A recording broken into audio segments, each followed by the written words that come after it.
Hey, I have an invitation for you. Pack your bags and let's head down to the world's most visited city, Paris. The city of love, the city of blinding lights, or whatever you want to call it. Our goal is to uncover as many secrets as possible regarding the world-famous Musée du Louvre. Are you up for it? Grab your travel book and bon voyage! The Louvre makes a big impression if you're visiting it for the first time. The traditional French Renaissance architecture is mixed with some modern elements, like the Louvre Pyramid. And that's our first stop today. To get inside the museum, you can go through the huge glass pyramid sitting right there in the Louvre's courtyard.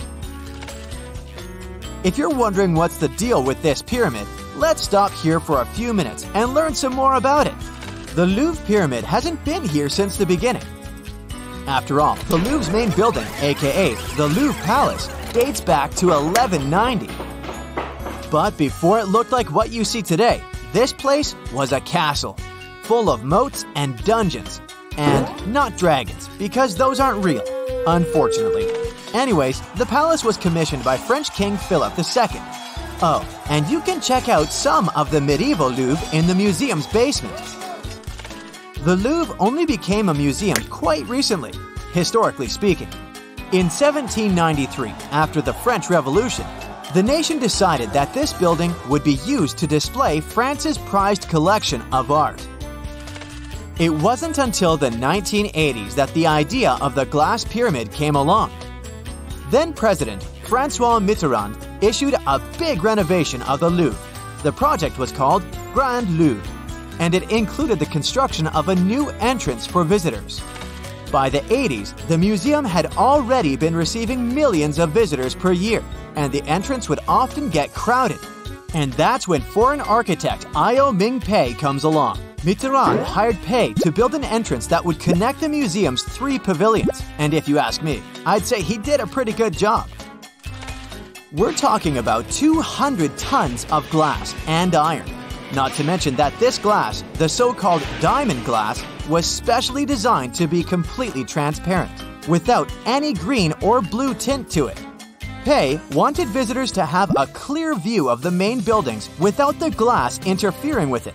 It took 2 years just to get the glass color right. It also took a while before Pei decided he was going to build a pyramid. He experimented with designing a cube and even a hemisphere.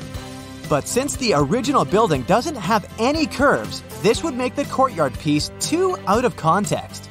So he decided to build a pyramid instead, inspired by the ones in Egypt. After all, the Louvre holds an immense collection of ancient Egyptian artifacts, so that kind of makes sense. Just a wild guess here.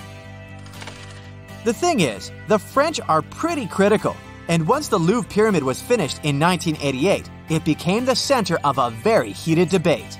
Public opinion was unsettled by such a modern construction. Today, people take all kinds of weird selfies with the pyramid, but back then, locals were saying that the modern architecture had nothing to do with the Louvre's Renaissance style, or even the history of the building. Some even said that the pyramid wasn't French enough. Yikes! Standing in line to get inside the Louvre, you can't help but wonder, how do people clean this huge glass pyramid? We're talking glass slopes, so this sure isn't an easy feat. In the beginning, the museum administration apparently hired mountaineers to climb it and clean it. And some still do this job nowadays when the robot built for this task can't clean all the dirty spots off the glass. I'm not joking. The Louvre Pyramid is cleaned by a robot. You know what they say, the future is here. Once you're down the escalators, you'll notice that this awesome pyramid you were taking pictures with upstairs has an inverted face to it downstairs. It serves as a skylight to the Carrousel du Louvre, which is like an underground shopping mall or the museum's main lobby. Hey, look, there's an Apple store, except that the French people pronounce it Apple. You'll have the option to choose from 3 different wings of the museum, the Richelieu, Sully, or Denon. I say we begin with Denon. You'll understand why in a bit. Did you know that the Louvre exhibits around 35,000 pieces of art? That's why it's virtually impossible to visit everything in one day. If you're an art lover, you'll have to come back here for more visits. But to see all the pieces of art spending around 30 seconds on each, you'd have to visit the Louvre over 100 times. And that's not counting restroom and lunch breaks. You get the picture, right? The museum is huge. That's why it takes about a 10-minute walk to get from the lobby entrance to the Louvre's most famous painting, the Mona Lisa. But since you're here early, you managed to take good pictures of this Da Vinci masterpiece. A little known fact, the Mona Lisa was once stolen from the Louvre. It was once stolen at night by a man called Vincenzo Peruggia. He was an employee of the museum, and investigators think he slept inside the Louvre to perform what is known as the greatest art theft of the 20th century. Apparently, the next morning, Vincenzo simply walked out of the museum with the Mona Lisa hidden among his belongings. The Mona Lisa was gone for almost 2 years until the painting was recovered in Italy.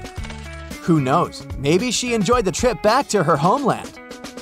If you're an art history buff, you might know that the Mona Lisa has lots of theories revolving around it. The painting is shrouded in mystery, that's a fact. A strong case has been made that the Mona Lisa could be a self-portrait of Da Vinci himself.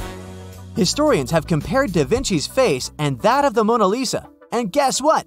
They appear to be strikingly similar. Also, a 2010 study done by Italy's Committee for Cultural Heritage found that there is a collection of symbols hidden in the painting. These are only visible through highly technological magnifying lenses, but they showed that Leonardo inscribed an LV inside Mona Lisa's right eye.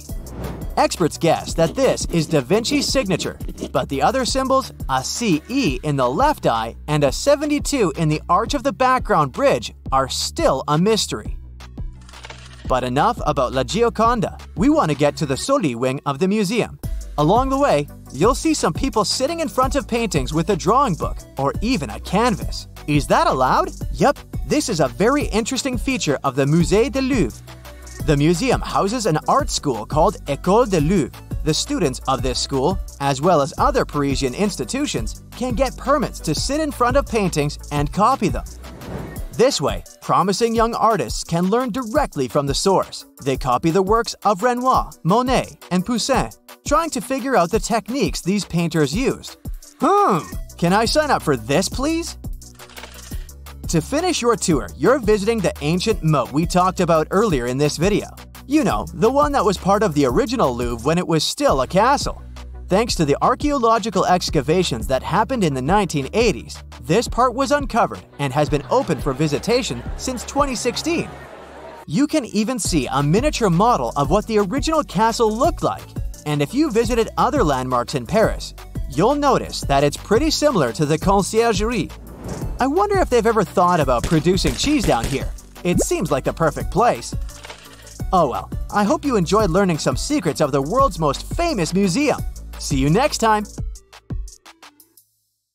That's it for today. So hey, if you pacified your curiosity, then give the video a like and share it with your friends. Or if you want more, just click on these videos and stay on the bright side.